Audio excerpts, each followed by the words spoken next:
Hi everyone welcome back.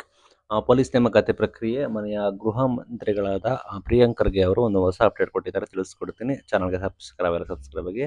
Police ನೇಮಕಾತಿ ಇಲಾಖೆಯನ್ನು ಕೂಡ ನೇಮಕಾತಿ ಬಲಪಡಿಸೋಸ್ಕರ ಆಲ್ರೆಡಿ ನಾವು 7,925 ಹುದ್ದೆಗಳಿಗೆ ಚಾಲನೆ ಮಾಡಿದ್ದೀವಿ ಅಂತ ಹೇಳಿ ಗೃಹ ಸಚಿವರು ಹೇಳಿದ್ದಾರೆ. ಗೃಹ ಸಚಿವರು ಒಂದು ಒಳ್ಳೆ ಡಿಸಿಷನ್ ತೆಗೆದುಕೊಳ್ತಿದ್ದಾರೆ.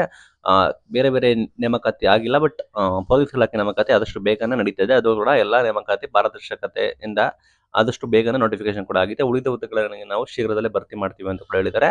ಕೆಎ ಕಡೆಯಿಂದ ಅತ್ಯಂತ ಪಾರದರ್ಶಕವಾಗಿ ನಡೀತಿದೆ ಅಂತ ಕೂಡ ಹೇಳಿದ್ದಾರೆ. ಡಿಟೆಕ್ಟಿವ್ ಸಬ್ ಇನ್ಸ್ಪೆಕ್ಟರ್ ಹುದ್ದೆಗಳ ಸಂಖ್ಯೆ ಕಲ್ಯಾಣ ಕರ್ನಾಟಕದಲ್ಲಿ 5, ಉಳಿದ ಭಾಗದಲ್ಲಿ 15 ಸೇರಿ 20 ಹುದ್ದೆಗಳಿಗೆ ಅಧಿಸೂಚನೆ ನೋಟಿಫಿಕೇಶನ್ ಸಿದ್ಧವಾಗಿದೆ. ಶೀಘ್ರದಲ್ಲೇ ಕೆಇ ವತಿಯಿಂದ ಅಧಿಕೃತವಾಗಿ ಅನೌನ್ಸ್ಮೆಂಟ್ ಕೂಡ ಮಾಡ್ತೀವಿ ಅಂತ ಕೂಡ ಹೇಳಿದ್ದಾರೆ. ಸಶಸ್ತ್ರ ಪೊಲೀಸ್ ಕಾನ್ಸ್ಟೇಬಲ್ ನೇಮಕಾತಿಗೆ ಕಲ್ಯಾಣ ಕರ್ನಾಟಕದ 179 ಹುದ್ದೆಗಳು, ಉಳಿದ ಭಾಗಕ್ಕೆ 1,421 ಸೇರಿ 1,400 ಹುದ್ದೆಗಳ ನೇಮಕಾತಿ ಆಲ್ರೆಡಿ ಅನೌನ್ಸ್ಮೆಂಟ್ ಆಗಿದೆ. ಜೂನ್ 24ರಂದು ಎಂಡ್ ಆಗುತ್ತೆ.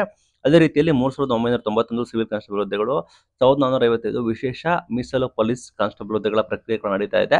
ಈ ನೇಮಕಾತಿಯಲ್ಲಿ ಕಲ್ಯಾಣ ಕರ್ನಾಟಕ ಭಾಗದ ಅಭ್ಯರ್ಥಿಗಳಿಗೆ 1,639 ಹುದ್ದೆಗಳನ್ನು ಮೀಸಲಿಟ್ಟಿದ್ದಾರೆ. ಈಗಾಗಲೇ ಸಿವಿಲ್ ಮತ್ತು ಸಶಸ್ತ್ರ ಕಾನ್ಸ್ಟೇಬಲ್ ಹುದ್ದೆಗಳಿಗೆ ಅರ್ಜಿ ಸಲ್ಲಿಕೆಗೆ ಪ್ರಕ್ರಿಯೆ ಆರಂಭ ಆಗಿದ್ದು, ಅರ್ಹ ಮತ್ತು ಆಸಕ್ತ ಅಭ್ಯರ್ಥಿಗಳು ನಿಗದಿತ ಕಾಲಮಿತಿಯೊಳಗಡೆ ಅಪ್ಲಿಕೇಶನ್ ಹಾಕಬೇಕು.